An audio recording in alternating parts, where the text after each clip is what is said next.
তো hello guys, আজকে আমি যখন সন্ধ্যাবেলা পড়তে বসছিলাম তখন আমার অনেক খিদা লাগছিল। আর এখন দেখো এই কলমটা অনেক অ্যাস্থেটিক না, আর এটা হলো আমার পরীক্ষার রুটিন দিয়ে দিয়েছে, কারণ আমার 28 তারিখে পরীক্ষা।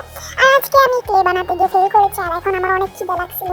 তাই আমি চানাচুর দিয়ে মেখে ঝেঁকে তারপর কোল্ড কফি বানাবো। আমি কোল্ড কফি বানাতেও পারি না গাইস, সরি গাইস। তারপরে এই যে কোল্ড কফিটাকে মানে মেশিনটাকে আমি চালাতে পারছিলাম না, কি যেন আমি হ্যান্ড বানাচ্ছিলাম। তারপরে এই যে আমি দুধ ঢেলে দিলাম, এটাই গাইস। আর আমি কি যেন বক বক করছি, আমি নিজেও জানি না গাইস। আমি কিছুই পারি না। আর আমার 28 তারিখ থেকে পরীক্ষা, তাই আমি বেশি ভিডিও ছাড়বো না এখন। আর কি জানি ভুলে গেলাম, কি জানি বলবো। আর এটা হলো a day in my life, এরকম টাইপের একটা ভিডিও বানাতে চেয়েছিলাম। আর এখন আমি কোল্ড কফি বানাচ্ছি, আর এই জায়গাটাকে আমি পুরো নোংরাই করে ফেলেছি গাইস।